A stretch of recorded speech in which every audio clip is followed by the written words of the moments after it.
Okay, so here we go. Gee, okay. It's going to be a long night. No, we'll see what happens. Okay, so we'll start in the random place. Dear Ajahn, as you explain the sequence of the Eightfold Path, how is it jhanas are necessary condition for right view? Please explain. Okay, I will talk about this tomorrow, because tomorrow we're going to talk about the Noble Eightfold Path. But I will give you some idea of how this works. And the idea is that first of all, you need a certain amount of right view to even get started. You have to have the right view that there are teachings worth following, that there is a spiritual path, that there is problems to be resolved, and that these things can be resolved through a spiritual path. There has to be some inclination in the right direction. And that is the right view, which is often talked about as karma and rebirth. That there are ascetics and brahmins in the world who have seen this world and the other world. That's one of the reasons you have faith in karma and rebirth, that there is mother and father, results of giving and all of that stuff. So it's a kind of initial right view of how the world works, that there is perhaps more happiness to be gained through mental cultivation than the sensual world, yeah? All of these kind of things. And that right view is gradually getting more and more right as you practice. As you develop your mind, as you develop your morality, you get more clarity, and all of these things become more obvious to you what is going on. So your right view is becoming more and more aligned with how the Buddha taught that the world actually is. And that's really what the right view is. Right view is an alignment of your view of the world with the way things actually are. That's really what it is. So gradually it gets more and more aligned until one day it is aligned enough and you have practiced enough of the basic spiritual qualities that you're able to attain a state of samadhi like the four jhanas. And then once you have done that, that is usually where you have the opportunity to gain the absolute right view, the real insight into the five khandhas, and where you see that everything is just empty. And that is where the right view gets established once and for all and fully established. Prior to that is only partial. At that point, bang, it's established. And then this is where you get this upside down view of reality and you see things as they actually are. So that's how right view and the jhanas and the samadhi kind of work together on the path. Okay. Dear Ajahn, please say again, what is sense restraint? What are its causes and benefits and results? Thank you. Okay, sense restraint. What are the causes of a sense restraint? Well, what is required for sense restraint is two things, and one of them is mindfulness. You need a degree of mindfulness. It doesn't have to be very profound, but you need enough mindfulness to know roughly what is going on in your mind. And that is hard enough sometimes. In daily life, the mind is very quick, suddenly it is mindful, suddenly you're kind of lost in what you're doing. But you try to have enough mindfulness to have an idea of what is going on in your mind in daily life. And then when you see that your mind is heading in the wrong direction, moving towards anger, moving towards excessive desires, then you use some of the strategies I've been talking about on this retreat to not go there.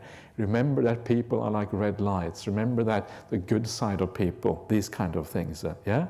So these are the two causes: the mindfulness and the kind of the having been clear about the strategies to use to avoid it.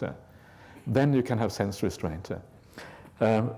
The benefits of sense restraint is that your mind is even in daily life. It is not kind of messed around, suddenly becoming elated and desiring and suddenly kind of being depressed because things go the wrong way. You gain this evenness of mind. And then when you come to meditation practice, your mind is has already withdrawn a little bit from that sensory world. The desires, the ill will, all of these things has already calmed down a long way.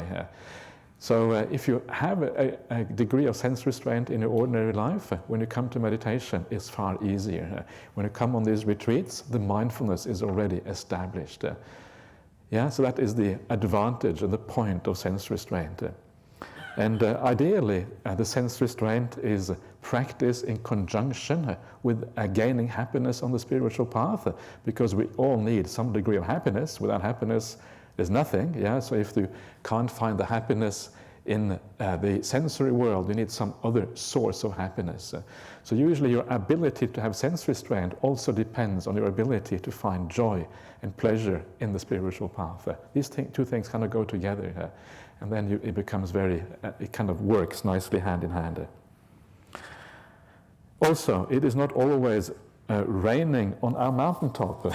Okay, is it enough to remain in contact with the Saddhamma through reading or listening recordings and offering dana in order to visit good monastics? Thanks.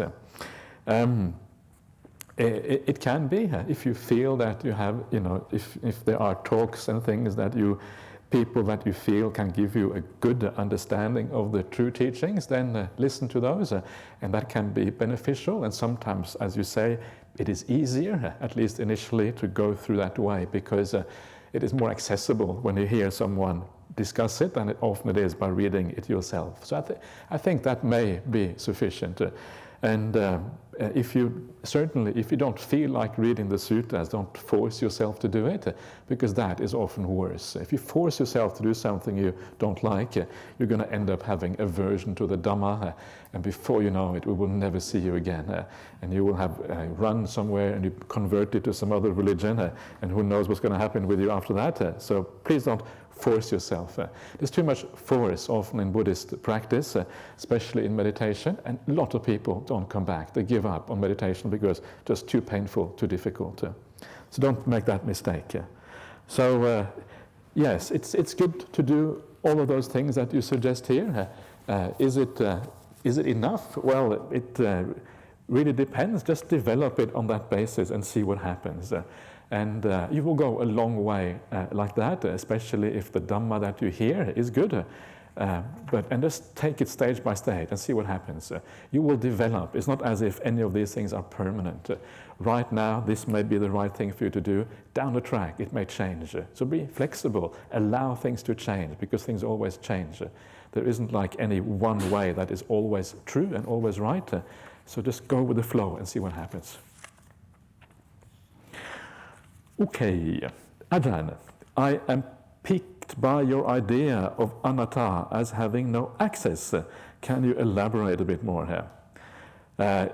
So the idea, the idea is that according to the Anatta-lakkhana Sutta, the characteristics of non-self, one of the characteristics of anything that is a self is that you can manipulate that thing. Yeah, it is there, it is ready for your manipulation, you can have it this way or that way. And if something is out of control, it means it is not a self. So if you enter a state of samadhi where there are certain things that you don't have any access to anymore, you don't have access to the body, it means you can't control it. Yeah? If you're completely given up the body, there's no control there anymore, no access. It is outside of your purview, if you like. It is gone. It is, and then you really see the non-self of these things.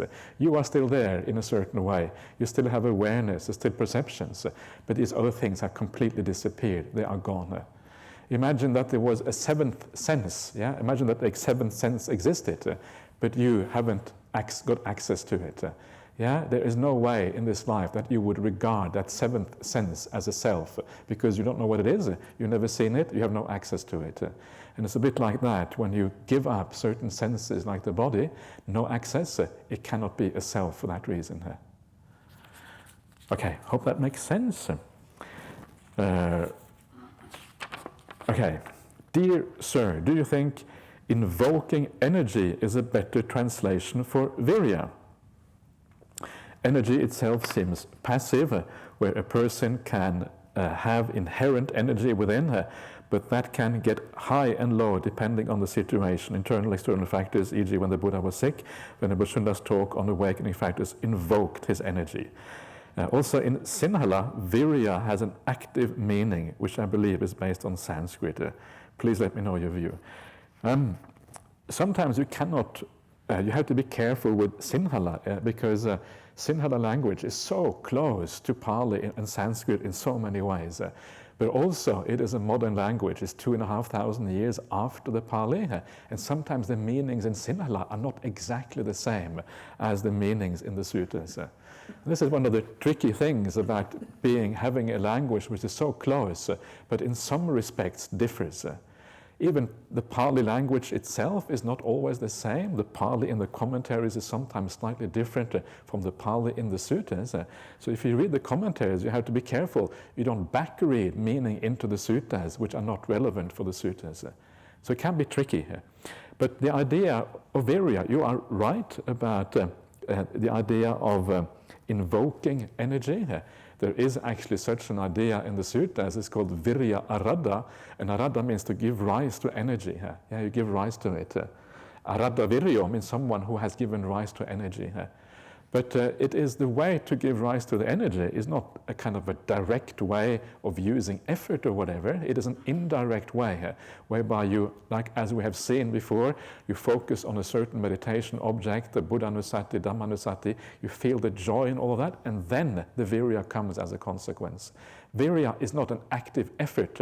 An active effort has a different name in Pali. It means vayama, padana. These are actually efforts that you make. The virya is something that arises from other causes and conditions.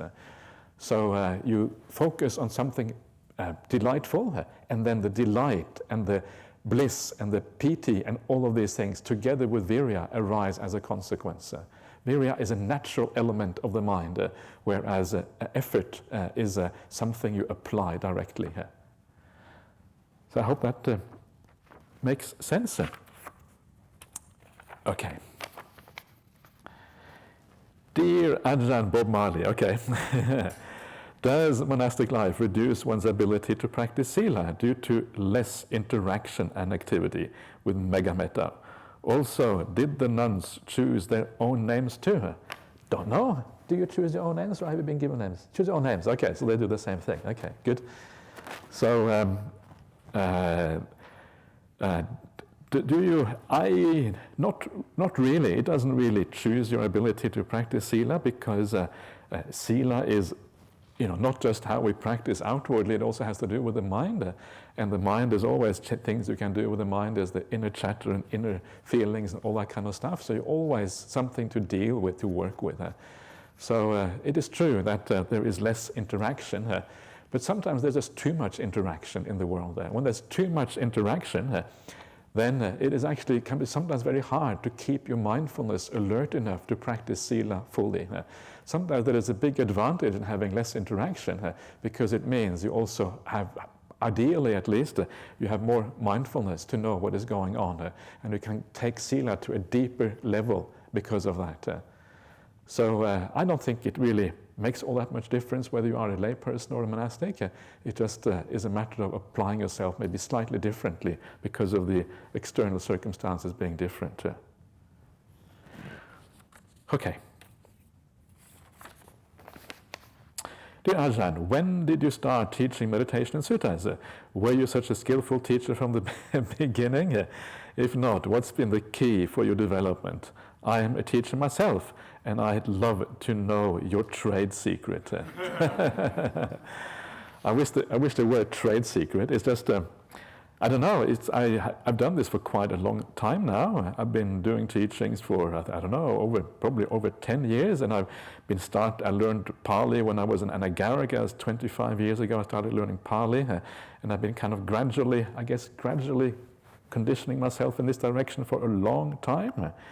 And I think the trade one of the trade secrets of being a skillful teacher, and I'm sure you know this already if you are a teacher, one of the things that makes it better is always to be a little bit prepared if you can.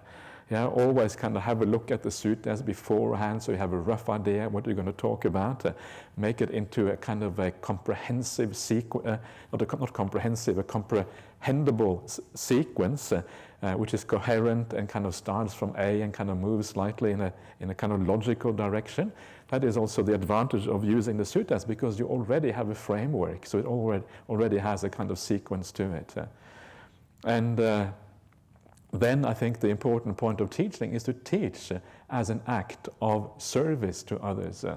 You teach not to kind of enhance yourself or your ego or your own glory, anything like that, but you do it out of kindness to others. And the nice thing about that, you take the ego out of the equation, it becomes much more pure and nice to teach.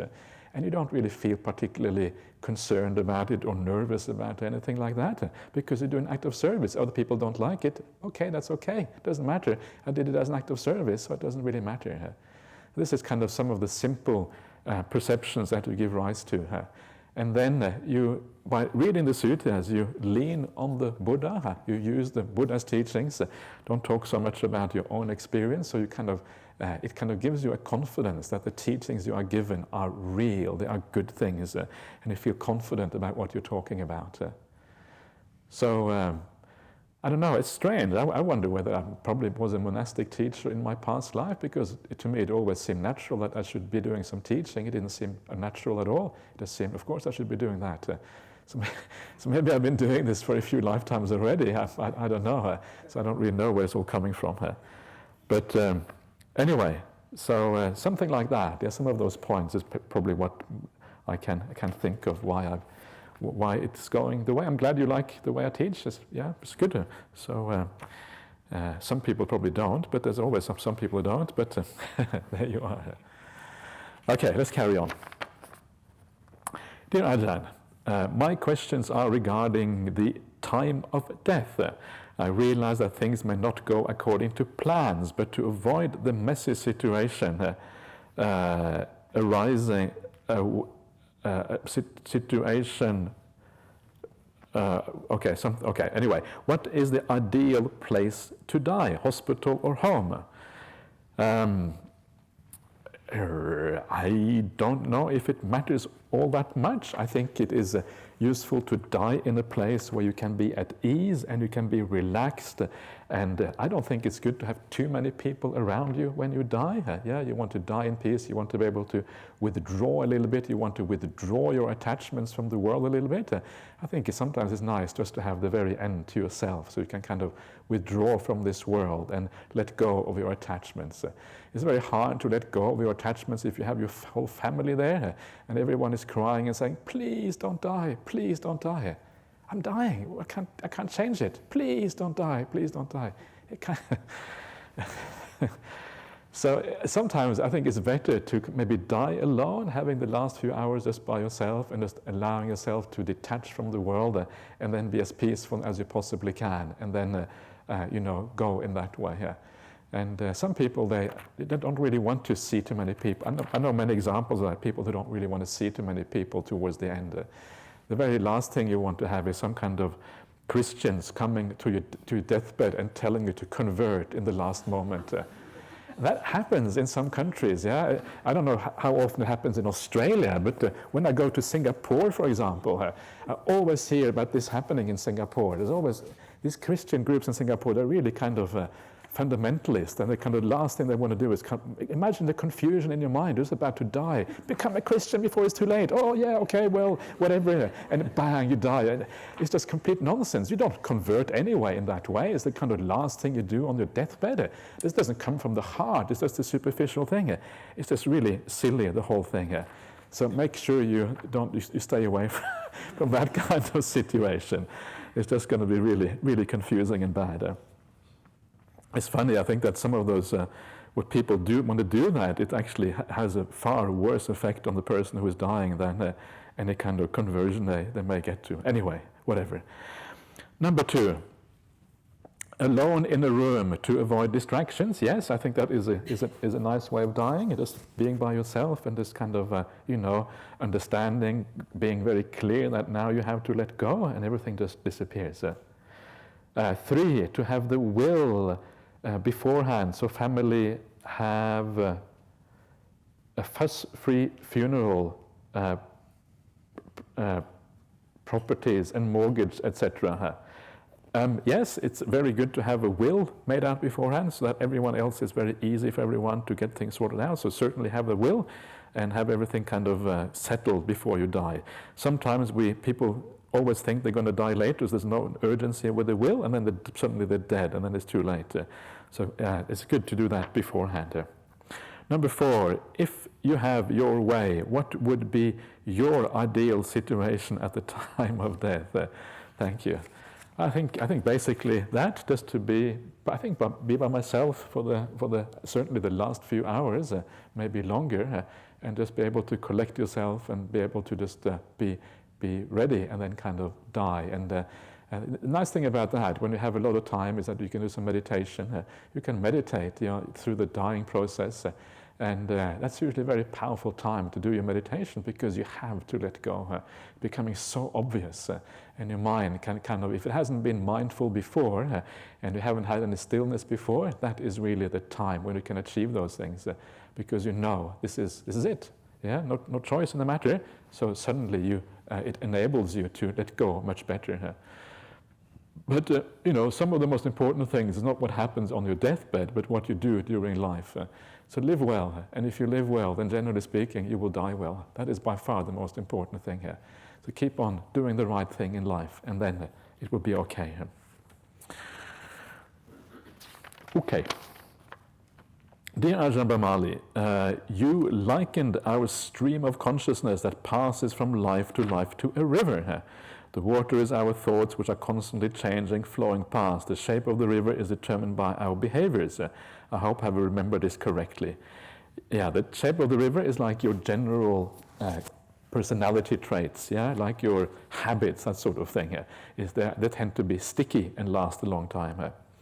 Could you then extrapolate and say the landscape through which the river of consciousness flows is determined by how far we have developed our mind, i.e. whether our river flows through a samsaric landscape or the realms of heaven? For want of a better description, thank you. Yes, I suppose that is a way of thinking about it. So if you're flowing through a nice landscape, then the landscape will depend on the kind of rebirth that you have. Indeed, and so in the suttas, in the dependent origination, they talk about vijnana pacchaya namarupa, namarupa pacchaya vijnana, the mutual conditionality between consciousness and namarupa, name and form. These are all the things that we experience in life apart from consciousness itself, apart from awareness. And all those things that we experience in life will depend on the station of rebirth. It's often called the station of consciousness. The conscience stations itself at a certain level. Vijnana titi is the Pali word. And then, depending on where you're stationed, you will experience a certain range of nama-rupa. And that could be called like the landscape, if you like. It is the landscape of your experiences. Your experiences are fixed largely depending on where that consciousness is stationed. So yeah, I think that might work. So see if you can develop that simile a little bit. And then you have your own little simile that you can use in your practice. Ajahn, it is difficult for someone engrossed in the daily suffering or depression, etc., to apply Buddhism or practice meditation.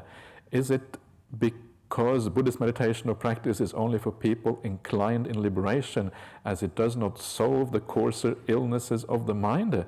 People hold on to themselves in their situations when they suffer and wisdom and faith cannot arise. You can still practice these things because the reason if you have suffering and depression in your life, that too comes from causes, and these causes, they can be changed. And the depression comes from a sense of, can come from many things, sense of hopelessness, that you are trapped in a hopeless situation, that there is no future or whatever, or the future doesn't look bright. But that is often not the case. The future is always uncertain, and when you are on a spiritual path and if you're practicing well and you're doing all of these things, actually your future is very bright because you're heading in a good direction. And there may be certain aspects of life that you feel you have no control over, but they will also resolve themselves with time. Sometimes you cannot see the solution, and because you cannot see the solution, you might get depressed. But remember, the very simple, this too will pass. And if you remember this too will pass, then it becomes far less, the depression becomes less depressing. So at least you don't get depressed about being depressed. That's already helpful, because that makes it extra hopeless if you have that. So just remember that there is always a solution to these things. You're already on the right track. The very fact that you are here means you're on the right track. And gradually you will emerge from this depression. Lots of people practicing the spiritual path over the years, gradually they emerge and they put these things behind them, and it's no longer a problem. A lot of this has to do with how we have conditioned our mind to think. We think in certain ways, we trap ourselves in certain patterns of thought. We think of ourselves as hopeless or the world as hopeless, and then we kind of trap ourselves in these negative cycles, and you go round and round ruminating about these negative things. But because it is just a conditioned phenomenon, because it's just a way of thinking that you have learned, patterns you have laid down, it can be reprogrammed. That's the good thing about these things. So it's just a matter of starting to look at the good things in your life, starting to understand that you're already on the right track. And as you do that, you start to gain hope, you start to look at things differently. And then gradually you start to emerge from this. A lot of this has to do with just learning how to think differently, counting your blessings, seeing the positive things, having some hope about the future. And as you do that, you will gradually change. And it works. Sometimes it will suddenly reverse a little bit, you feel depressed again, but then you just carry on. You kind of encourage yourself to carry on. And gradually you come out of those negative mind states. So it works because everything in life is conditioned, so it's guaranteed to work as long as you have the commitment and perseverance.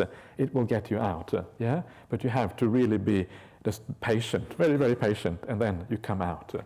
So Buddhist practice is for everyone. It's just that you start at a slightly different place. Everyone here starts in a slightly different place.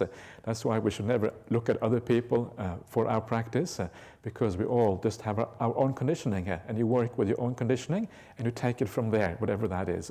Other people, forget about them. Doesn't matter. They do their thing. You do your thing. Okay. Okay. Quick. Dear Ajahn, I have heard that Ratana Sutta was chanted to villagers suffering from an outbreak of illness, and it helped them recover. That is the story from the commentary. The commentaries have stories, and they tell these long stories about how things happened. How reliable they are, very uncertain.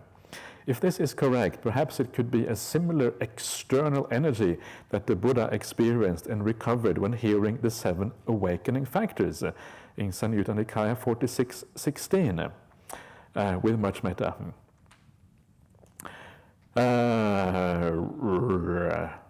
I don't know. I don't really like to apply commentarial stories to the suttas, because very often that is kind of reading things back into the suttas that they were not really intended for the suttas in the first place. So I must admit, I feel very reluctant to do that. I don't think it is so much an external energy. I think it's more likely just to awaken the energy within and awaken the happiness. That's my personal feeling about that. That is what I think is important about it personally. External energy, maybe sometimes you can do something by external energy. You can chant for someone and they can give a happy feeling, especially if you are in their presence. That's often far more powerful than doing it in their absence, because when they are present, they can there's more communication going on. People often feel very grateful. You go as a monastic, you go to a hospital and you do a bit of chanting and have a chat with people. Often they feel very grateful for that, and often they feel uplifted, especially if they are the kind of people who are on the spiritual path already. But one of the things I forgot to say today that I had intended to talk about for those 7 factors of awakening that Mahachunda was chanting for the Buddha. The reason why the Buddha recovered, and there's a number of other suttas that show other monks recovering as well, was because they understood. They understood the 7 factors of awakening, and it uplifted them, and they felt energetic as a consequence. But in the present day, we do exactly the same thing. We also go to hospital, and when someone is sick, we chant the 7 Bhujangas, and we chant it in Pali. Nobody has any idea what we're talking about. Yeah, it's a completely different situation, but we just parrot on the exact same thing as they've done for 2,500 years, as if it is going to have some kind of magical effect on people. That is kind of interesting. It shows you how what had a purpose originally that was quite clear in uplifting people, giving them energy so they can overcome the suffering of the illness, has deteriorated to become some kind of ritual that we do. Yeah, it's kind of interesting. It's not that chanting for people in hospital is wrong. I think it is a wonderful thing to do, and I think often people feel uplifted, they feel some positive energy, but whether we chanted the kind of the Ratana Sutta, or whether we chant the Bhujangas, or whether we chant a kind of a marriage blessing, probably completely irrelevant, yeah?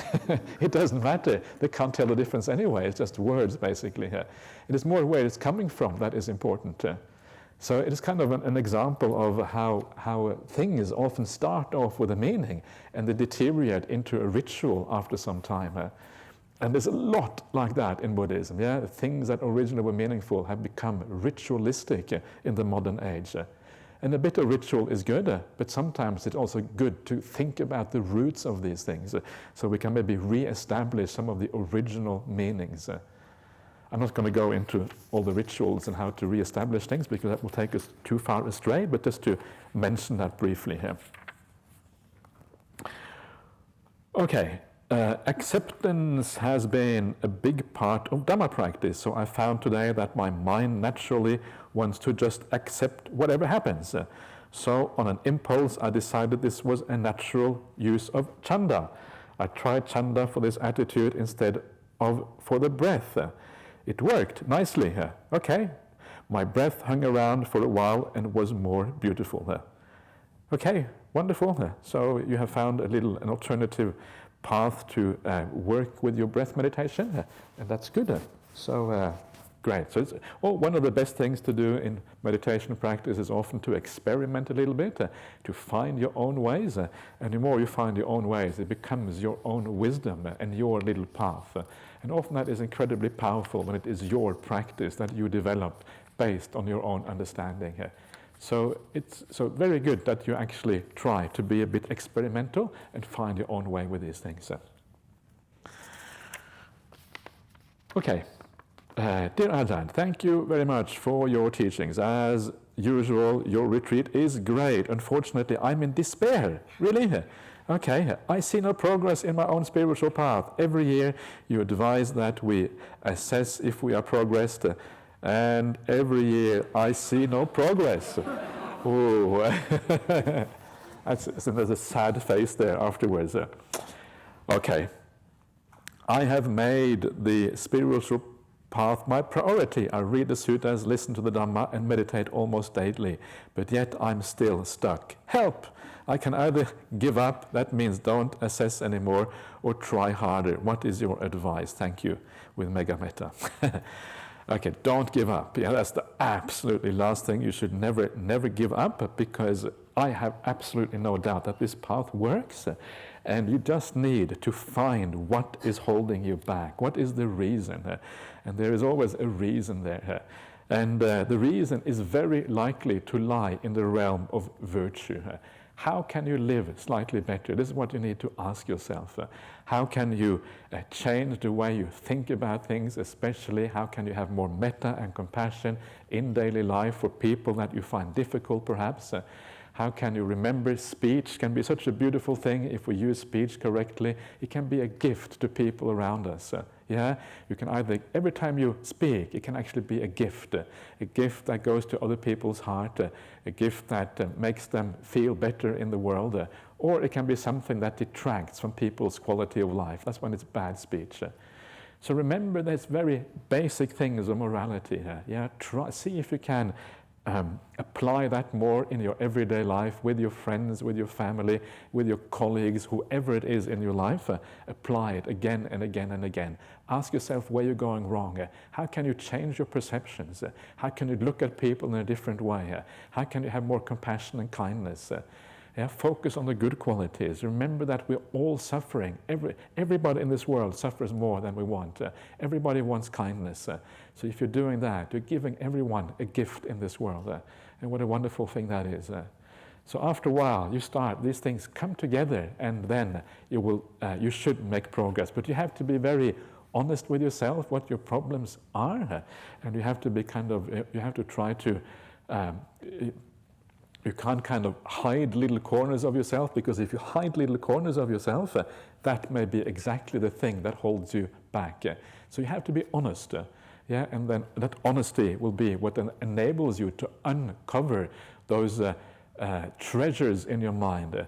It's one of those astonishing things from the Dhammapada, where the Dhammapada says that when someone points out a fault in a character, you should see it as a treasure. It's almost the exact opposite of what we normally do. Normally we become defensive and a bit upset if someone says something. And often it is fair enough to get upset, because you may feel that people are coming from the wrong place or whatever. Fair enough. But sometimes they can be very useful. Sometimes people can point to something that actually may be very real and problematic. And then you should go to them, you should bow down, and you should say, thank you so much for criticizing me. So just keep on, look, be honest, and I guarantee you, if you are honest and you have integrity and you keep on going, you will progress, and you will get there. So, but it can take a long time for meditation to really come together. Sometimes it may be the case that you actually are making progress in your daily life. It is just that meditation needs a lot of things to come together before it really starts to work. So look at your general mind state, not just a meditation practice. Is your general mind state better? Are you becoming a bit more mindful? Are you becoming a bit more soft and gentle as a person? And if you are, then that is already progress. It doesn't necessarily come out in meditation straight away. It may take a while, but if it comes out in these other qualities, then you know you're on the right track. Okay, good luck. See you again next year and and we'll see what happens. Okay. Oh, someone has drawn a picture of a Ferrari, Jay. That's pretty cool. Okay, it even looks like a Ferrari. That's pretty good drawing skills, I have to say. I could never do that. Okay, picture this for a description of the 9-day retreat. Watch how this red Ferrari turns into a charcoal pit as Robo-Ajahn saves his trusty but rusty hubcab from the smoldering Ferrari. Okay, or maybe not. So that's a very nice Ferrari drawn that I have to say here. Maybe not save me. I'm the rusty hubcap. Yeah. No, I think that, of course we will. Yeah. So, on a serious note, I wonder if the robot metaphor is overly deterministic. Sure, the forces of our conditioning are immense, but could they be more probabilistic instead? Isn't that why we need to make an effort, etc., in the hope of catching the Dhamma wind? Thank you for fanning the wind in our way, Ajahn. Is it overly deterministic? Remember that effort is not that you shouldn't make an effort. Effort is part of the practice. Effort is what actually will drive you in the right direction. That is not what deterministic means in this particular context. Effort is part of the overall picture. Intention, the will, all of these things are part of what makes you head in the right direction. The question is, where does that effort come from? Where does the will come from? Where does the effort come from? Is that effort in turn driven by a phenomena over which you have no control? Is it automatically generated by reading the suttas? This sort of thing. So that is really the answer to your question. There's a deeper kind of conditionality that doesn't just lie behind how we experience the world, but also behind how we act, how we intend, and all of these kind of things. But don't worry too much about it, because whether ultimately everything is completely deterministic or not is kind of, it's theoretical. Rather, the point should be that we know that determined to a very large extent. Yeah, we know that much, and I'm sure you can see that in yourself. I can certainly see that in myself very easily. Very, very high degree of determination. So even if things are not 100% deterministic, you can use that idea to forgive yourself and forgive others. And this is one of the main usages of that. And then you can leave open the possibility that maybe there is a smidgen there of free will, or maybe there is not. Yeah, there may be a little bit left. And leave that open. Who knows what that will actually get you? But ultimately, you will get the answer to that, even that part, through your meditation practice, when you see the 5 khandhas and the degree to which they are conditioned or determined. So the sense that we all have a sense of self, and a large part of that sense of self is that we are free agents. So use that sense of self, of being a free agent who can act and can create things in the world.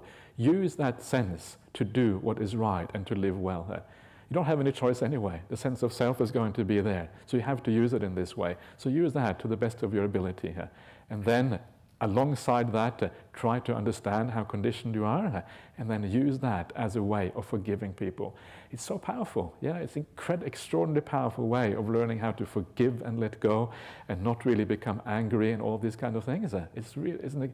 It's one of those little gems of the Buddhist teachings, and it comes out of this sense of non-self. Other teachings where there is a self, you have far more responsibility, presumably, and that makes it much more difficult to forgive fully.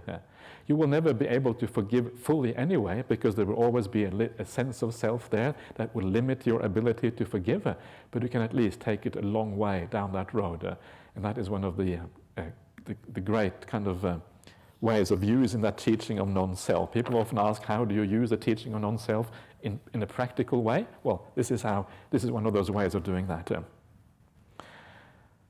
I think I will take that Ferrari and pin it on my wall in my kuti, at least for a while, just to remind me of the importance of Ferraris in the Dhamma teaching here. So, okay.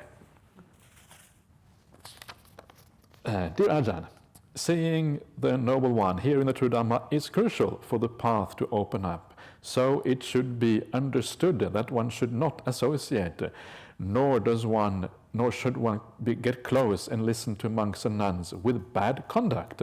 Thank you.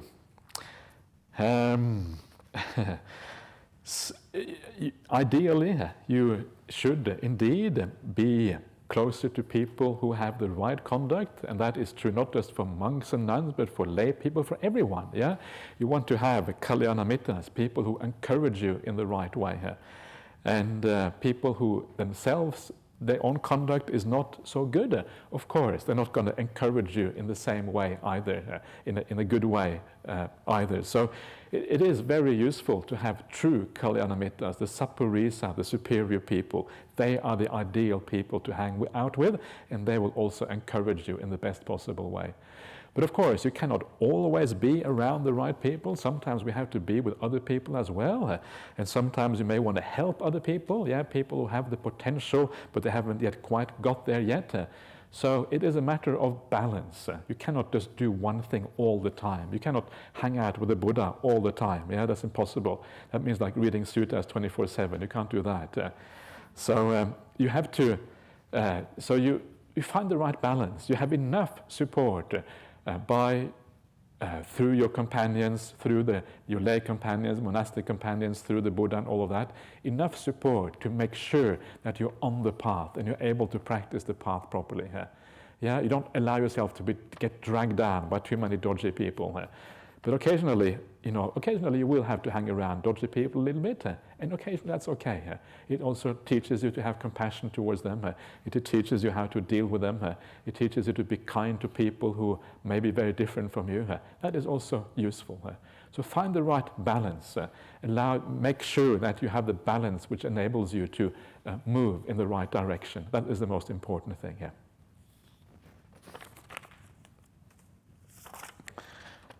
Dear wonderful Ajahn, okay. How wonderful it would be if you could conduct my funeral service. Okay, well, first of all, I need to know who you are. So let me know. Since that is unlikely to happen, so you're probably much younger than me, is that right? Since that is unlikely to happen, could you please share with us the gist of what you said at your beloved Father's service? Much appreciation and metta. Okay, well, it's just very simple things, yeah, nothing kind of earth-shattering at all, but just two simple things that I use. And one of those I learned from Ajahn Brahm. Actually, I learned everything from Ajahn Brahm. I'm just trying to kind of repackage it a little bit. And one of the things I said was the simile that you may have probably heard many times before. And this is the simile of Ajahn Chah, Ajahn Brahm's teacher. He holds up a glass of water, or actually just a glass. He holds up a glass in the air. There's a large assembly of people around him, and he holds it up. And he says to the assembly, "Can you see the crack in this glass?" No, can't see the crack. There's no crack in the glass. And Ajahn Chah said, there already is a crack in this glass. You can't see it, but it's already there because you know that one day this glass, because glass is fragile, one day it's going to fall down on the hard floor and it's going to crack and it's going to shatter into 1,000 pieces. Glasses are fragile. Glasses usually end up with splintering and with cracking into a large number of pieces. And then he says, human life is exactly the same. Human life is fragile, human life is uncertain. We never know when human life is going to come to an end. So because that glass is fragile, because it's going to crack up into 1,000 pieces, we look after that glass, we care for it, we put it down on a soft surface, we are gentle with it. Because human life is fragile and can stop and come to an end at any time, we care, we look after other people around us. So the lesson of the fragility of things around us, including people, is that we care. We always look after them because we never know when that life, when that glass is going to come to an end. It's a beautiful way of turning the death contemplation into kindness and caring for people around us. And so it's a beautiful lesson in that sense. And people really get that, yeah? People understand that because it's quite obvious in many ways. And the other thing that I said is that similar that Ajahn Brahm always uses at the funeral services, and this is the idea that when you have the reason why we grieve when someone passes away is because we're focusing on the loss. We see we have a loss in our life, and because we have the loss in our life, we are sad, something has disappeared. But there is another way of focusing when someone has died. That is focusing on what we have gained through that association with that person, all the good things that came out of that.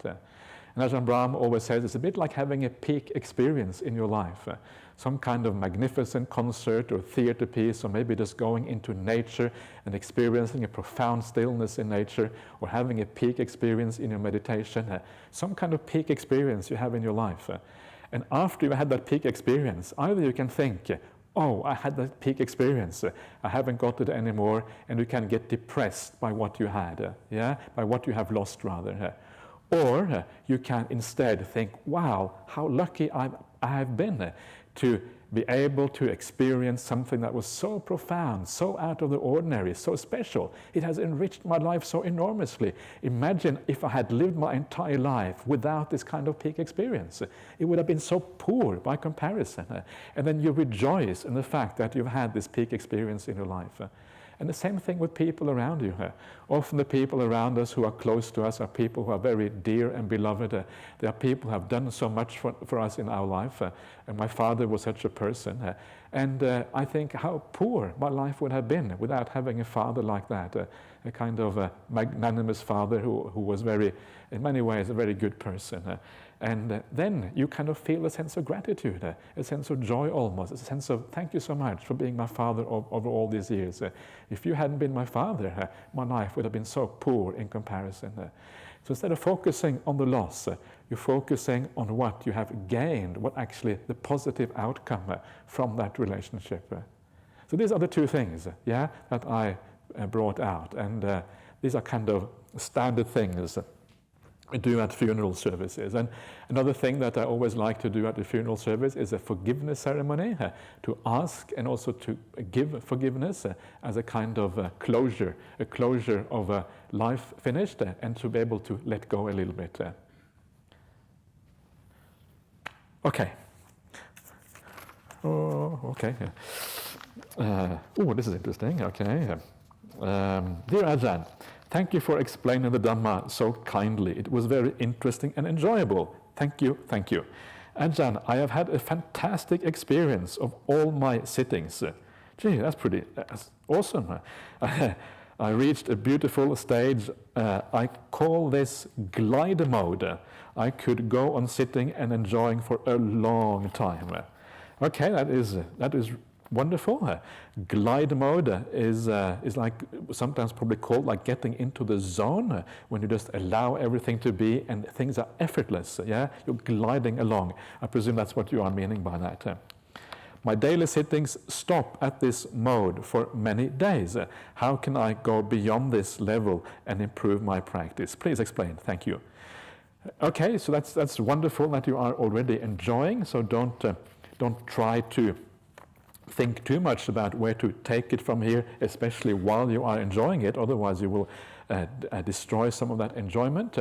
But come to your breath. I don't know what meditation object you're using, but if you are using the breath meditation, stay with the breath and just stay with it. And then if you get into this glider mode and you're with the breath, then try to bring up some perception that gives rise to a little bit of joy in your meditation. I've been talking about these perceptions a little bit, a perception of just gratitude of all the people around you, a perception of knowing that you have all these kalyana mittas, you have the beautiful Dhamma teachings there, a perception of metta that you had in the past when you felt very powerful metta to the world around you, a perception of your generosity and kindness to others when you felt a powerful sense of uplift and piti in you. Any of these perceptions and any other ones as well that give you a spiritual uplift, where you feel spiritually happy, bring that in together with your meditation object, and then see if you can kind of merge your meditation object together with that uplift to give it a bit of joy, because glide mode is great, but you want to have some joy in that meditation as well. And then breath and joy together, allow it to go deeper and deeper and deeper, and see how deep you can take it. And then, so come back to what I was talking about before, about the Anapanasati Sutta. It has all the descriptions in there pretty much about how to carry on.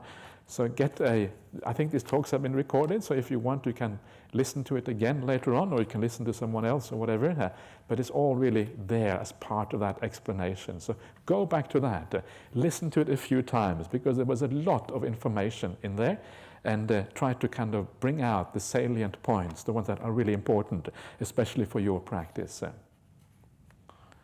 So, well done. It's good. It's wonderful to hear that people are getting good meditation.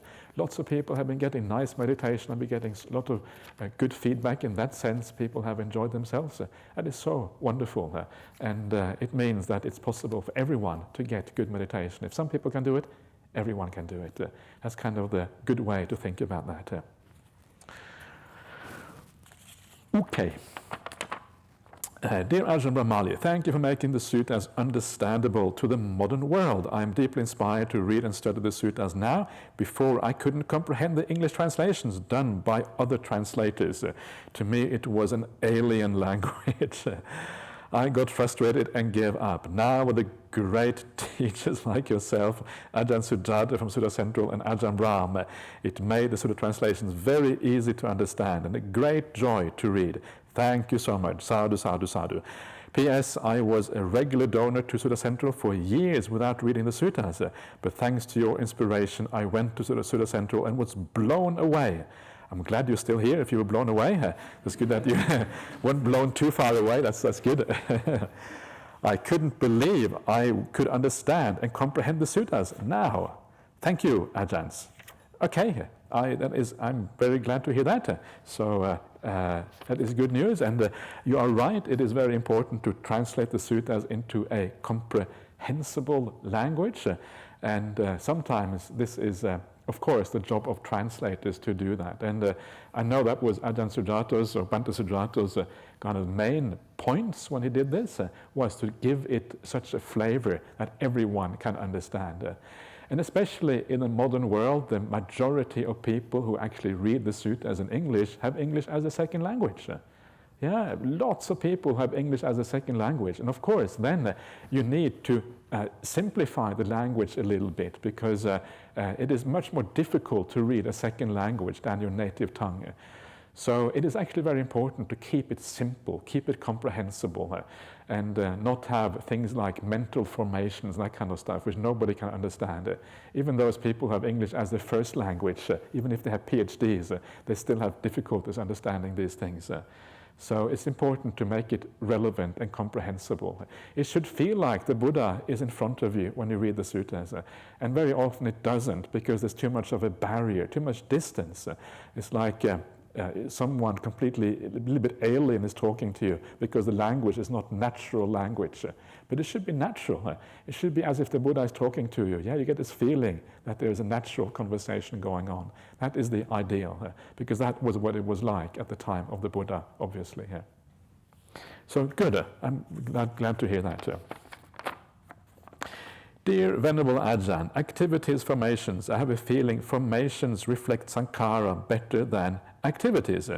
Formations get formed, activities are done. One is basically almost automatic based on conditions. The other activities imply an actor. In the Pena Pindama Sutta that you taught us a few years ago, all 5 khandhas simply get formed and cease. A lump of foam, water bubble, etc., etc. A magician's illusion. They all get formed, not acted upon. Your view, please. With reverence and metta. Sadhu, sadhu, sadhu. Let's read the rest. Thank you very much for the great teachings. How fortunate are we to live in this midst of the Sangha of your caliber. Okay, sadhu, sadhu, sadhu. Okay, that's very nice. So the point here is that the word sankhara has 2 main meanings in the suttas. And those 2 main meanings is, on the one hand, the active part, the volition, the will. Yeah. So in other words, activities, what we actively do. And that word, that meaning of sankhara is by far the most important one. So if you look at the word sankhara in dependent origination, is a second factor of dependent origination. It means the will that we exert, depending on avidya, depending on delusion. We act things out. That is the activities that we do. And it leads to actions which then we form karma, and we get reborn accordingly to that. Sankhara in the 5 khandhas, the 4th of the 5 khandhas, is similar kind of thing. It is sankhara meaning the will. Yeah, and that is why it is only one of the 5 khandhas, not all 5. It is the will, the volitional aspect. So again, it relates to activities. And generally in the suttas, when you see the word sankhara used, you can assume, unless there is good reason to think otherwise, you can assume that the meaning is will and volition, because that is by far the most prevalent meaning of that word. But occasionally it has a different meaning. Occasionally sankhara, for example, in sabbe sankhara dukkha, yeah, sabbe sankhara dukkha, it means all conditioned phenomena. So in that case, you're right. In that case, formation might be better. So what you have to do when you translate, you have to separate out the different uses of sankharas and see what the context relies on. And this is such an important thing to do in translation, because words don't overlap completely. Sometimes they don't overlap at all. The range of meanings of a word in Pali may be very different from the range of meanings of a similar word in English. So sometimes you just can't use the same translation for the Pali word in all contexts. You have to separate out different contexts, translate in one way in one context, in a different way in a different context. So this is what I would recommend in terms of sankhara. Whenever it clearly means the will and derive meanings from that, you translate as activities. Whenever it has more the idea of being of things that are formed by sankharas, like the 5 khandhas arising through wills in the past life, sabbe sankhara dukkha, sabbe sankhara anicca, not anatta, anicca. In those cases, you use phenomena. Yeah, that's my preferred translation. All phenomena are dukkha, all phenomena are impermanent, all dhammas are non-self. Or you can say conditioned phenomena, if you like, just to make it clear that they are formed by other sankharas. So that is what I would do, and that is what I think Bhikkhu Bodhi has done in his latest translations of the Anguttara Nikaya numerical discourses, is made that kind of distinction. But you have to be very consistent, otherwise it becomes messy. So if you are consistent and you are careful with your translation, you can do that. Dear Ajahn, I have 3 Pali terms to seek clarification on, please. Sankhara can be translated to mental activity as well as will. Is that correct? Yes, because the two are very closely related to each other. Is it because one must have the will to make movement of mentality? That's exactly right. If there is mental activity, the will kind of lie behind that. Yoniso manasikara seems very close to right effort. There is a connection between the two, but right effort probably, Yoniso manasikara is just like the initial wisdom that kind of drives the right effort. So you attend in the right way, you think about the subject in the right way, and then the right effort kind of arises from that. So Yoniso manasikara can be said to be like an initial right effort of the mind, that guides the mind in the right direction, and then the rest of the effort that comes after that is a consequence of that right Yoniso manasikara. So Yoniso manasikara, wise attention, attending, reflecting, perceiving in the right way, guiding your mind in the right direction, and then the subsequent effort is right because of that. Is sankappa right intention or right reflection, please? Sankappa, usually in the sutta, sankappa means something like planning. It is sankapeti is used as a synonym in the suttas for ceteti. Ceteti is related to cetana, the will, volition, and sankappa is very similar to that. So I like to think of sankappa as right aim. Your mind is aiming in the right way. It is very similar to right intention, because intention is also about where you want to go.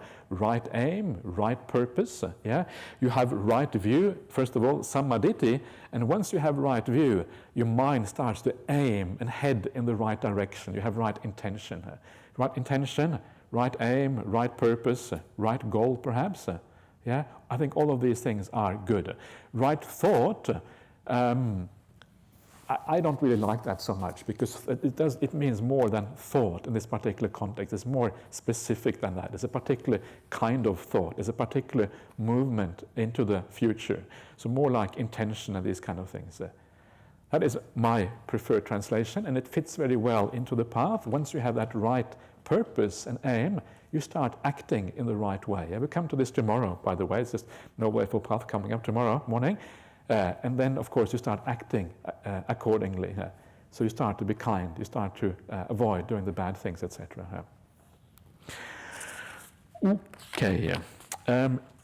There's a few questions left. I will continue for a while longer, so if you would like to leave, please, of course, always feel free to do so at any point. Dear Ajahn, this is the last night of the wonderful retreat. Could you please tell us what it's like to be a close disciple of Ajahn Brahm? Thank you, with gratitude. What it's like to be a close disciple of Ajahn Brahm? It is, what is it like? I don't know, after 25 years you forget to think about these things, you don't really know anymore. You kind of get so used to being around Ajahn Brahm all the time, you kind of shrug your shoulders. It's quite, in many ways it is very inspiring, because Ajahn Brahm is a person with really exceptional qualities. I've never met anyone quite like Ajahn Brahm in my entire life. He's kind of different from everyone else. He's incredibly non-attached. He just does whatever he thinks is right. If the whole world goes to the right, he will always go to the left, he will always go in a different direction. He has incredible inner strength to not care about what anyone else does. As long as he feels that he is doing the right thing, he will do the right thing. And that's why he was able to do things like ordination of bhikkhunis, even though the large part of the world said, no, don't do it. He said, I will do it because it's right. That's kind of wonderful to have that inner strength to be able to do things because you feel it is right, even though the whole world kind of not the whole world in this case, but many people thinks it is wrong. So he's a very kind of strong, very, very strong person. And this is very obvious about him. And he has a very, because of that, he has a very kind of high degree of integrity about him. And he will do things because they are right, not because you push him around. If you try to push Ajahn Brahm to do something, it's guaranteed he will not do it. Absolutely guaranteed. He will refuse to do anything. If he feels that he is manipulated, even the tiny, miny, he will not do it. He's going to go in a different direction. He's pretty much unmanipulatable unless you are smarter than Ajahn Brahm, and it's difficult to be smarter than Ajahn Brahm. It's not easy. So you have to be super duper smart, and maybe you can kind of trick him. He is an extraordinarily good meditator. He has very deep samadhi, and you can often feel that around his presence, especially after a long retreat and this kind of thing, because you can see him. And you can feel a sense of peace, especially after he came out after 6 months of retreat. There was a kind of tangible difference about Ajahn Brahm. You could feel that there was some extraordinary depth to his character after he came out of that. Ajahn Brahm is very special, and there's not many monks around anywhere, as far as I'm concerned, quite like Ajahn Brahm. But he's also quite withdrawn. He doesn't really allow you to attach to him. He doesn't like when people attach to him, so he will withdraw. So Ajahn Brahm is not going to be like other people. He's not going to be like someone you can have as a close friend, for example. It doesn't really work like that. Ajahn Brahm is like a teacher. You ask him for guidance, you ask him for support, but you don't ask him for close friendship, because he doesn't really provide that. And I think that's good. I think it should be like that. When you have a respected teacher, he is more respected when he stands back a little bit and doesn't get too closely involved with people. So I have enormous respect for Ajahn Brahm, and this is why I have stayed at Bodhinana Monastery for so long. He's one of the really special monks, as far as I'm concerned, in the entire world. It's very difficult to find anyone else quite at the level of Ajahn Brahm. This is just my saying, this is what I think.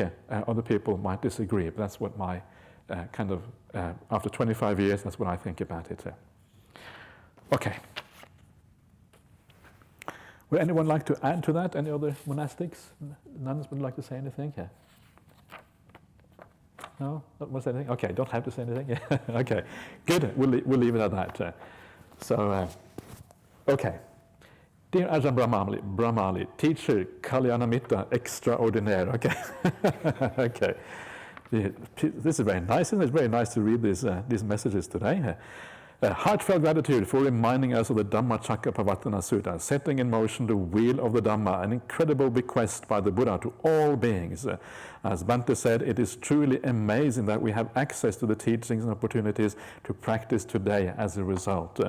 I read the sutta yesterday, and maybe Ajahn can lead a retreat based solely on this sutta. It is so sublime, with much metta to everyone. Yes, that is not a bad idea to use the Four Noble Truths as a framework for a retreat. So maybe one day we will actually do that. So I'll leave it there for now and see what happens. So thank you so much for all these kind arguments, not arguments, kind, all these kind messages. It's always nice to hear that people have enjoyed themselves. Thank you very, very much, Ajahn Brahmali. I am already looking forward to next year. If time allows, could Venerable Akaliko tell us a little bit about the center he shares with Bhante Sujato in Sydney? Thank you. Venerable Akaliko, you want to say something about the... Does time allow? Does time allow? If you don't go too long, sure. So Bhante Sujato, who I'm sure many of you know... You want to use the microphone? No. No? Okay. You have to have is quite apocalyptic. And for many years now he's been very concerned about climate change and the response of humans to what he sees as an impending disaster. So he came upon the idea of setting up what I've come to regard as a bit of a Buddhist doomsday cult. And so we tried to keep it as simple as possible, and I've madly joined him in this for some reason. And we kept it as simple as possible. So unlike a big place like this, which has a lot of effort and money and carbon consumption. Footprint. mixed up with it. We decided to have a place in the middle of the city. So we're forest monastics lost in the urban jungle, and this way we can reduce our imprint quite a lot, at the same time having a lot of access to community for teachings. So both of us share a passion for working with people to help understand how to live today, here, now, using the Buddha's teachings. And so we do a lot of kind of outreach in community centres, working with young people, working with people in different faiths, different religious contexts, to talk about these kind of issues. And for me, it's a really important job that he's embarked on, this kind of conversation about how we use spirituality, how we have a spiritual response to something like climate change. And so this is the main focus of the monastery at the end of the world. And so we have nothing. You heard the word pamsakula, which was the rags found on the street. So we go around sometimes picking up a bit of furniture here and there we might need for our apartment. We try not to take anything new. Everything should be second-hand. We go for pintapata each day. That means alms round.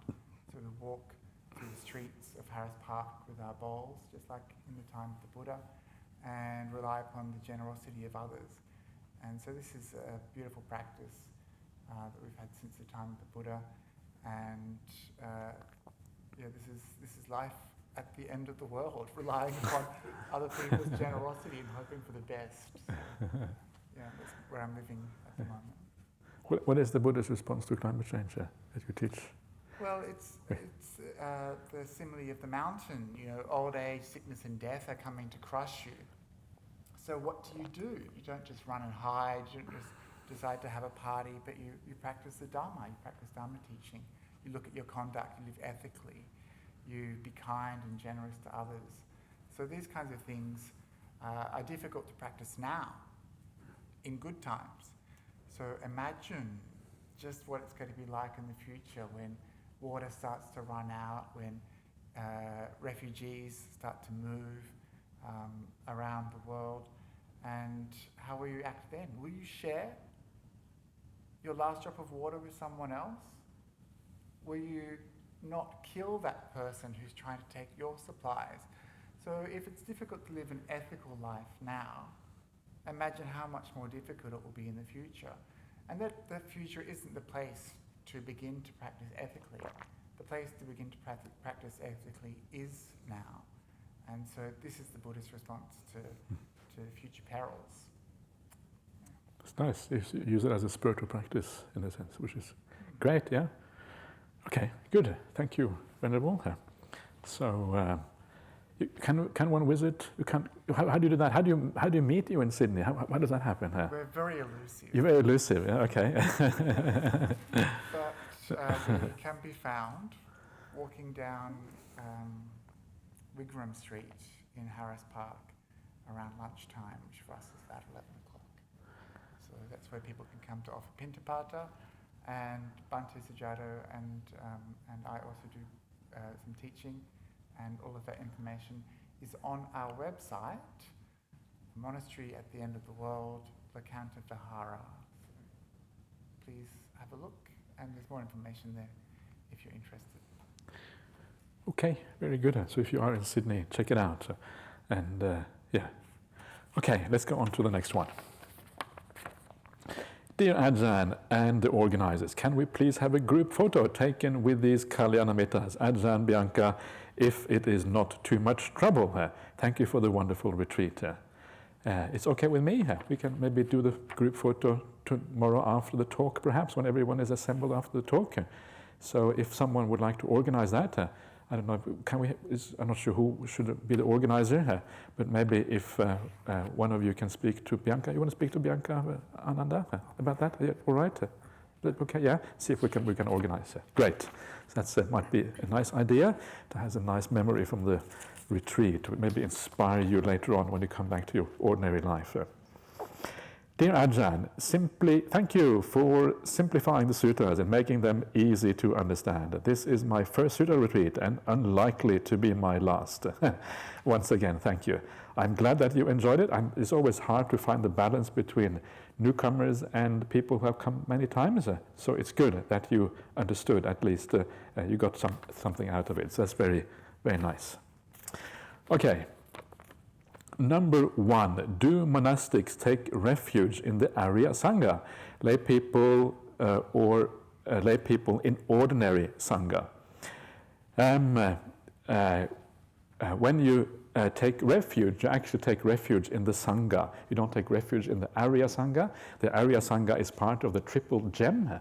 So the triple gem is the Buddha, Dhamma, and Arya Sangha, because these are the people with insight into the teachings. That's why they become a gem. They become somewhere you can go to actually get real information or understanding of Buddhism. But as far as refuge is concerned, it is usually taken in the Sangha as a whole. And so that is true, I suppose. Monastics don't really normally, I think it's assumed that we take refuge. We don't normally kind of say these things, but it is assumed.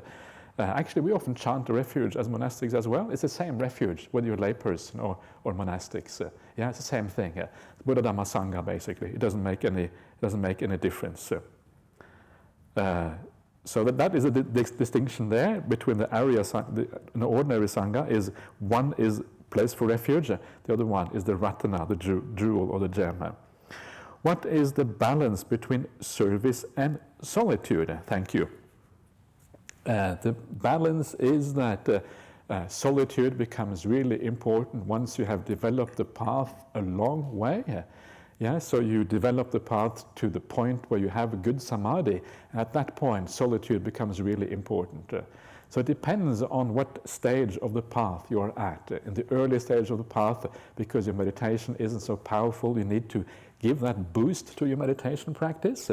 And that boost comes often through service. Service can be expanded into all the things, that your entire way of life, how you treat other people, everything. And all of that goes into your meditation practice later on. But just because you practice more meditation and you go into solitude, it doesn't mean that you give up service entirely. There's always a balance between things. And on a mental level, you're still doing service in the sense that you still have that generosity. You carry that with you in your heart. You never give up that generosity. In fact, the only way, as I mentioned before, you're going to be able to succeed in meditation practice is if you carry that generosity with you. You're open-hearted. You're open, willing, and able to give to everyone around you. So as soon as you come out of solitude, you become this very giving person as a consequence. So that is a little bit about that connection between the two. Ajahn, I'm interested to hear about how subject or object of meditation should be used. I ask because I ever wondered if mindfulness of breathing is an activity of oneself or an object. Thank you. An activity of oneself, it is not something that you purposely do. The breathing is there regardless of how whether you do it or not. You don't really have to do it. So it is better to treat it as an object, in the sense as something that is there and you are passively observing it. That is the ideal way of treating it. If you treat as a subject, it might be more that you become more manipulative of that thing, and you kind of use it, and then too much willpower is going to destroy the joy and the happiness, and it's going to become painful quite easily if you do it that way. So the reason why he uses it as a subject is not so much because it relates to you, but more that it is an evolving thing that is happening as you meditate. It is a subject in the sense of something that is changeable. An object has the sense of the idea of something that is one thing that never changes, but there is no such thing according to Buddhism. Things are not objects, things are changeable phenomena. And because they are changeable phenomena, it is subject might be a better way of looking at it. That's really the point of this.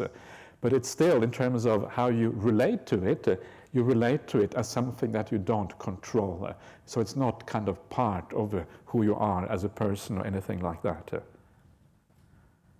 Does that make sense? Yeah, maybe.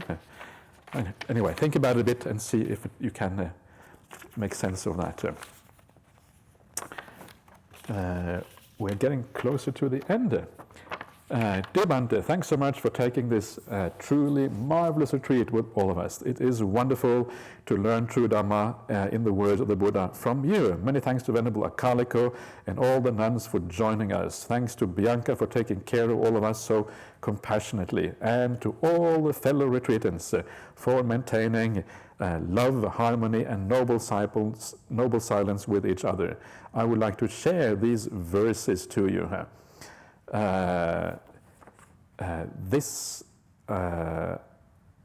His heart cleansed, a master of discourse. He lives ever tranquil, the finder of knowledge, the first of all givers. He is ever capable. The realized one is he, and I am his disciple. And this is from the Upali Sutta, Majjhima Nikaya 56. So there's lots of verses in the suttas, and this is one of those ones. P.S. Feels sad retreat is coming to an end. The practice never comes to an end. It just continues in a different way, in a different possibilities open up as you leave this retreat. So never feel sad. Just think of the opportunity you had, and that you have something that has hopefully enriched your life a little bit. So think about that enrichment and feel grateful for having the opportunity. And then you won't feel sad. Then you carry on with that memory in your heart, and then your practice becomes even better when you do whatever else that you do in your life. Okay. Dear Ajahn Brahmali, thank you very much for the wonderful death contemplation the other night. I hope it forms part of the retreat recordings. I am curious to learn more about the Buddha's early life, from birth to becoming awakened. I apologize if this is something I should know. I would greatly appreciate it if you could point me in the direction on accurate historical account. Okay, there's no such thing as what you should know. It depends on what you have been taught, I suppose. And there is not that much information about this, because the Buddha doesn't talk much about his life. He only talks about his life in the context of it being useful to the spiritual practice and passing on the information to other monastics or lay people or whatever. But there is a couple of suttas I would recommend you to look at. One of them is found in the Numerical Discourses, number 3. Is called the Sukkuma Sutta. What is that, 39? Is that right? 339? You did the previous year. Yeah, but I can't remember the number anymore. I forgot the number. It's probably maybe recorded somewhere. I think it's 339. Last year, maybe, I probably did. How come I can't remember the number? That's terrible. I think it's 39. 3 is 39, and if it isn't that one, it's one of the suttas very closely before that, 38 or something. I think it's 39. And it is about the Buddha's upbringing, and it talks about what his early life was like when he was a noble young man in the household, and the kind of luxuries and sort of thing that he enjoyed at that time, and how then the death contemplation led him to renounce that. It's quite inspiring little sutta. But by far the most important suttas for understanding the Buddha's early life are 2 suttas in the Majjhima Nikaya. One is called the Arya Pariyesana Sutta, translated as the Noble Search. This is the noble search of the Buddha before his awakening. Majjhima Nikaya 26, Middle Length Sayings number 26. It's a very important, very inspiring, interesting sutta. Another sutta which gives a similar account but adds a few details is Majjhima Nikaya 36, the Mahasatchaka Sutta, the greater sutta to Satchaka. Satchaka was this fellow who loved to argue, and he went to argue with the Buddha, and the Buddha gives this beautiful discourse, large part of it about his own life before his awakening. So these are part of that. If you want to go beyond that, you can also look at suttas like Majjhima Nikaya number 4, Bhaya Bhairava Sutta, Fear and Dread in English, and it talks a bit about how the Buddha practiced ascetic practices, living in the forest, overcoming the fear of living alone in the forest. Then there is Majjhima Nikaya 128, still the middle-length discourses, called the Upakilesa Sutta, the Sutta on the defilements of the mind. And the Buddha talks about how he overcame the defilements of the mind in his search for awakening here. Those are some of the most important ones. These are all what you might call autobiographical suttas by the Buddha. Actually, there's more. There is a Majjhima Nikaya number 19, the Dveda Vitakka Sutta, two kinds of thought. Buddha talks about how he divided his thinking mind up into two classes before his awakening. This is all about the struggle of the Buddha, how he became awakened. Majjhima Nikaya 19, two kinds of thought. Majjhima Nikaya 20, about the overcoming of unwholesome thoughts, Vitakka Santana Sutta. He talks about how overcoming negative the wrong kind of thinking. That's also similar kind of topic as Majjhima Nikaya 19. There are more suttas. Some of them are not quite as inspiring. I wouldn't really recommend them. One of them is about lots of ascetic practices, but I think parts of that sutta is late, so I don't even want to recommend that one in particular. There is more, but that's kind of what comes to mind at the moment. So start with that and see how that works for you, and especially Majjhima Nikaya 26 and 36 are two of the most interesting and important ones. Okay. This must be this. I think it's the same person, perhaps, is it? Okay, not sure. Dear Ajahn Brahmali, you told us the story of the monk in deep samadhi who was believed to be dead and ended up on a funeral pyre. That got me wondering who looked after the Buddha at such times, as he must have spent prolonged periods in such a state. Can you please shed some light on this time in the Buddha's life? Well, this was actually not in the Buddha's life. This was supposed to be the life of a previous Buddha. And he was one of the main disciples of this previous Buddha, and he was called Sanjiva, I think. Yeah. So Jiva means life, yeah. So like the survivor, because of this amazing story. He was called the survivor. And he was one of the main disciples of that Buddha, a bit like Venerable Sariputta and Mahamoggallana in this life of the Buddha. The story is found in Majjhima Nikaya 50, called the Mara Tajaniya Sutta. That's where you find that story, so you can look it up yourself if you're interested. So it doesn't really, it's more like, it's a bit mythological and legendary really, because it refers to past Buddha. So not sure how literally to take this, but it's there anyway. And the general ideas are still correct. The general ideas that refer to the Dhamma are still largely correct, even though the framework and the narrative is more legendary in nature here. Ooh, okay. It's not okay. Good, dear Ajahn. Thank you for the invaluable teaching. How can I leave this place without an earnest search for my defilements and hindrances, and then to get rid of them one by one? It will start now. I'm also deeply appreciative of the compassion of the Sangha members for sitting in meditation with us. This is another invaluable experience for me. It literally brings tears to my eyes. I am deeply thankful for the experience. And for everyone in this retreat, thank you for your warm and friendly kindness. Although you did not say it, I can read your mind, that you are kind. Thank you. Okay, that's very kind of you to express your appreciation that way. So, wonderful. Okay. Dear Ajahn, we're coming close to the end now, a couple of more questions. Dear Ajahn, when doing metta meditation, do you have to send feelings towards that person? E.g., do you have to imagine a golden light coming from your heart, going towards that person and covering that person in golden light? What if it doesn't happen? Would the wishing of good metta still go towards that person? Thank you for the great retreat. Enjoyed it very much.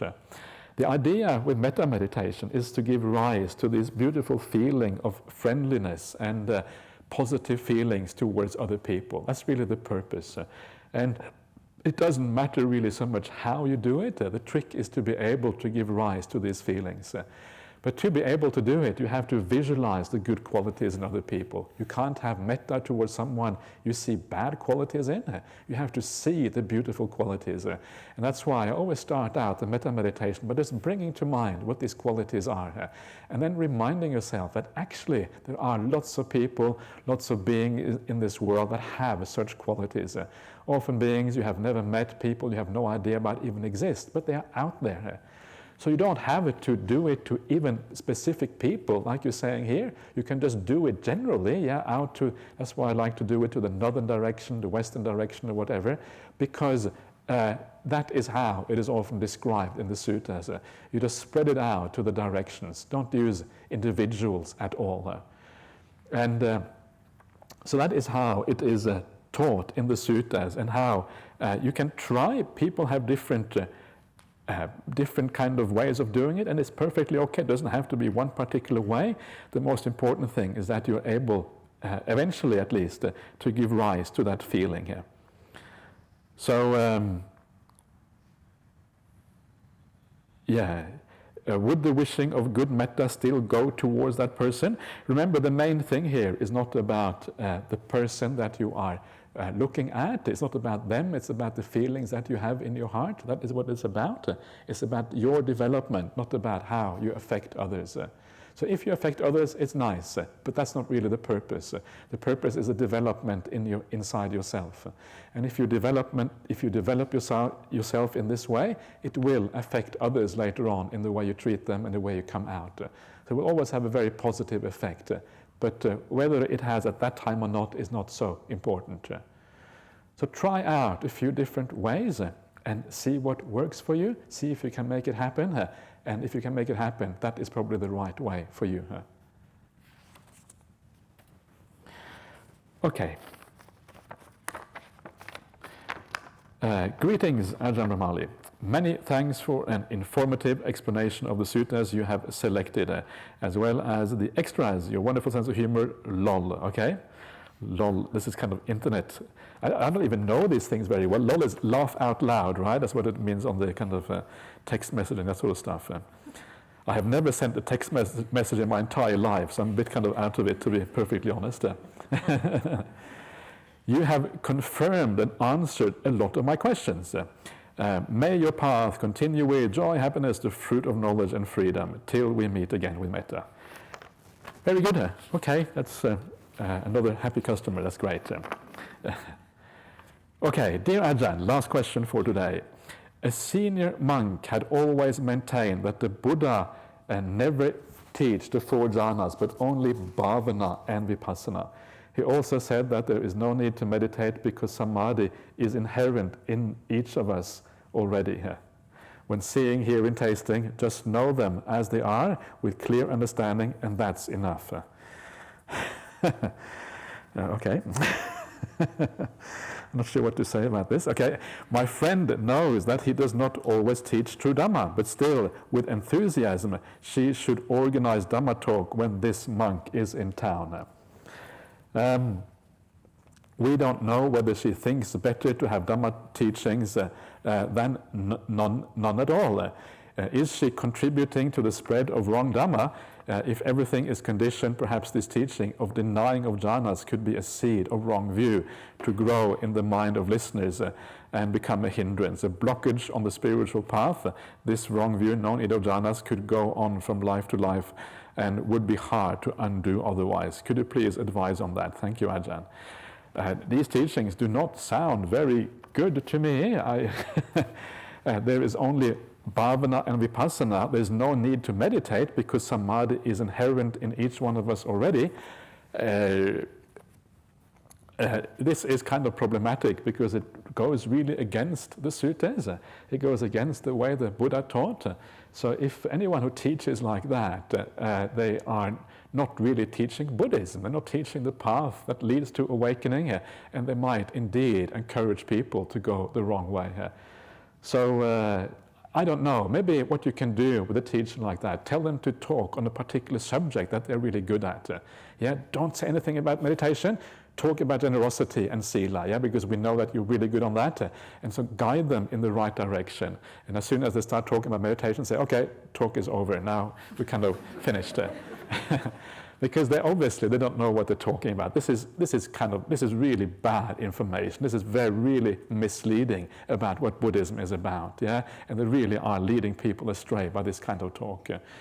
So I wouldn't really recommend people to listen to views that are so obviously wrong. And I think that it's like, when you hear the Dhamma, you tend to invite people who you trust, people who you feel can give you the right word of Buddhism. And if not, you tend to kind of go somewhere else. You don't actually go to those people who give you wrong view.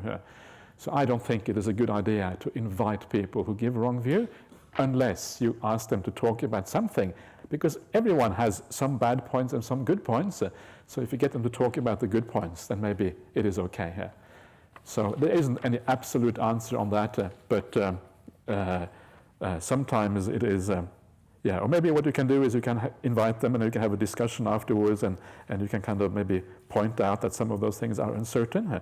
But generally speaking, I would go to teachers that you trust and you feel are giving you the right teachings. Otherwise, you're just wasting time, really. At the best, you're wasting time. At worst, you're getting wrong view. And that is obviously going to be an obstacle there. Okay.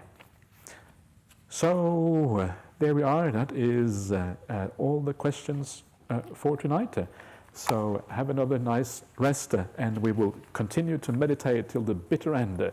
So we'll see you again tomorrow morning at 6 a.m.